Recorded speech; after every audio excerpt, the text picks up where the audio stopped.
High বন্ধুরা, আসলে সব ভালো আছেন? আমি ভালো আছি। তো আজকে চলে আসলাম আমার পছন্দের একটা জায়গায়। তাই 5 বছর আগে আসছিলাম আর এখন 5 বছর পরে আসছি। তো এই জায়গায় আসলে আমার মন ভালো হয়ে যায়, তাই আমি আমার ছেলে আমার ওয়াইফ নিয়ে চলে আসলাম। অনেক দিন ধরে আসবো আসবো বলে আসা হয় না, তো আজকে চলে আসলাম। দেখেন কি সুন্দর একটা ভিউ, আসলে আপনাদের মন ভালো হয়ে যাবে। সবাই আসবেন, তো আসলে আপনাদের মন ভালোই হবে। দেখেন ওই সাইডে নদী, এই সাইডে পানি, রাস্তা, মাঝখানে রাস্তা, অনেক পরিষ্কার রাস্তা। তো এখানে আসলে আপনারা নৌকায় করে ঘুরতে পারবেন। এখানে ঘোরা আছে, ঘোরা ভাড়া করে চলতে পারবেন। তো অন্যরকম একটা পরিবেশ, তাই আপনারা সবাই আসলে ঘুরে, আপনাদের মন খারাপ থাকলে এই জায়গাটা আসলে আপনাদের মন ভালো হয়েছে, আমি গ্যারান্টি বলতে পারি। ব্রিজটা আমি শুনছি, বাট যুদ্ধের সময় নাকি ভেঙে গেছে, তো ভাঙা যাওয়ার পরে ব্রিজটা আর হয় নাই। তাই এই জায়গার নাম হয়েছে ইসলামপুর ভাঙা ব্রিজ। ব্রিজটা ভাঙা কারণে নাম হয়েছে এইটা। তো ব্রিজটা এখনও হয় নাই। তো ওই পারে ওই রকমভাবে কোনো বাড়িঘর নাই, এই জন্য ব্রিজটা এখনও করে নাই। তো মানুষ ওই পারে অথবা অল্প কিছু ঘর আছে, এই জন্য এখন ওই ব্রিজটা তৈরি হয় নাই। তো ব্রিজটা তৈরি হলে ওই পারে মানুষ ভালো হইতো। ওই পারে মানুষ নৌকাতে চলাচল করে, এই যে এই সাইডে আপনারা চাইলে নৌকাতে ঘুরতে পারবেন, দুই সাইডে নৌকা ভাড়া করে ঘুরতে পারবেন। অনেক নৌকা আছে এখানে, ঘোরাও আছে, আপনারা চাইলে ঘোরাও ভাড়া করে চলতে পারবেন। ওই সাইডে পার্ক আছে, পার্কে যাইতেছিলাম, বাট সময়ের স্বল্পতার কারণে পার্কে যাওয়া হয় না, যেহেতু সন্ধ্যা হয়ে গেছে এই জন্য যাইতে পারিনি।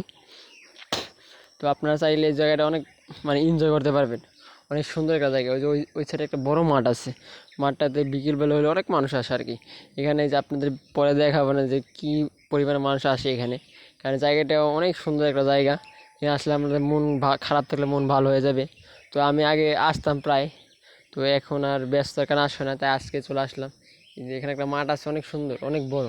আপনি সচরাচর এসে এই ধরনের মাঠ পাবেন না আর কি এই সময় আইসা।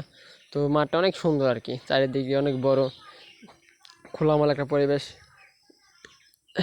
তো আপনাদের ছেলে সন্তান ফ্যামিলি থাকলে আপনি এই জায়গায় আসতে পারেন, ঘুরলে আপনাদের মন ভালো হয়ে যাবে। কারণ চারিদিকে ওরকম কোনো হইচই নাই, শান্তশিষ্ট একটা পরিবেশ। না আপনাদের আসলে মন ভালো হয়ে যায় আমি বলতে পারি। কারণ আগে আমি আসছি অনেকবার, মানে বিয়ের পরে অনেক আসা হয় নাই ব্যস্ততার কারণে। অনেকবার বলছে আসবো আসবো, বাট আসা হয় নাই। তাই এবার আর না আসা পারলাম না, অনেক ভালো লাগলো। ওই দেখেন কি কি বড় একটা মাঠ, ওই পাশে রাস্তা। এই যে আমি আমার ছেলেকে নিয়ে হাঁটতেছিলাম, কারণ ওর অনেক ভালো লাগতেছিল, এরকম খোলামেলা পরিবেশ ও অনেক দিন ধরে পায় না। তো ওরা নিয়ে এই জন্য আসছে আর কি, যেহেতু অনেক দিন ধরে কোনো জায়গায় যাওয়া হয় না। আসে আমারও মনটাও ভালো হয়ে গেছে আর কি, কারণ এরকম খোলামেলা পরিবেশ পরিবেশ সচরাচর পাওয়া যায় না। তো আপনারা চাইলে আসতে পারেন, অনেক ভালো লাগবে, একটা ভালো লাগা একটা জায়গা। এই জন্য আমি আসি আর কি, খুব ভালো লাগে, কারণ জায়গাটা ভালো লাগার মতন একটা জায়গা। এছাড়া আপনার পার্ক আছে, পার্কটা আগে ছিল না, তবে এই 3-4 বছর ধরে পার্কটা হয়েছে। পার্কটা আসলে আপনি অনেক সুন্দর একটা পার্ক, পার্কে আপনি যাইতে পারেন, এই জন্য ভিডিও করতে পারি নাই। যদি যাইতাম অবশ্যই ভিডিও করে দেখাইতাম। বাট আমরা আস্তে আস্তে অনেক সন্ধ্যা হয়ে গেছে, তাই ভাবলাম যে সন্ধ্যার সময় আর পার্কে ঢুকে কী করবো, এই জন্য পার্কটা ঢোকা হয় নাই। পার্কে না ঢুকলেও রাস্তার দুই পাশে যে সুন্দর পরিবেশ আছে, মানে রাস্তাটা অনেক পরিষ্কার, তার ওই সাইডে পানি আছে, এই সাইডেও পানি, মাঝখানে রাস্তা। আপনারা চাইলে নৌকা নিয়েও ঘুরতে পারেন। এই দেখেন বিকেলবেলা অনেক মানুষ হয়েছে এখানে, এই যে পুরো মাঠে মানুষ, এই যে এই পাশে মানুষ, ওই পাশে মানুষ, এই যে রাস্তায় এসে মানুষ। অনেক ভালো লাগে একটা জায়গা। তো এই জায়গায় আসলে আপনার অনেক ধরনের মানে ফুচকা খাইতে পারবেন, অনেক কিছু পাওয়া যায় আর কি। আপনারা জলকুটির মতন আছে, ইচ্ছা করলে জলকুটিতে বসে আপনারা রেস্ট নিতে পারবেন, খাওয়া দাওয়া করতে পারবেন। তো আপনারা চাইলে সব কিছু এই জায়গায় উপভোগ করতে পারবেন। ভালো একটা জায়গা, আপনারা সব কিছু পাবেন এই জায়গায়, সব ধরনের খাওয়ার আইটেম পাইবেন, ফুচকা থেকে শুরু করে সব।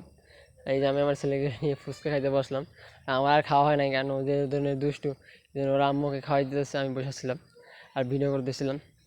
ও একা একাই খাইতেছে ফুচকা। এসে ও ও প্রচুর পরিমাণ টক খাই, যে ওরা আম্মু ওরা টক খাওয়াই দিতেছিলো। আমি কিন্তু এত টক খাই না কিন্তু, বাট ও যত ধরনের টক কইতে খাওয়া শিখলো জানি না। তো খুব ভালো লাগে একটা জায়গা।